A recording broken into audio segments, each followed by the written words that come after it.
पोटात व ओटीपोटात असलेली दुसरी महत्त्वाची संस्था म्हणजे मूत्रसंस्था.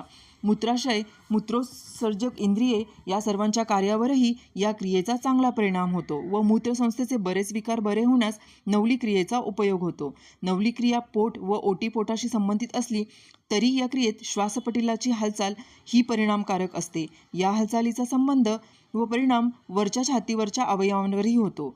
छातीत हृदय, फुफ्फुस हे महत्त्वाचे अवयव असतात.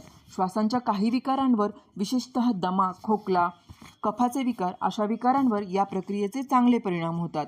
नवली क्रियेत पोटाचे स्नायू प्रकर्षाने भाग घेतात, त्यामुळे पोटावरची चरबी कमी होण्यासाठी विशेष फायदा होतो.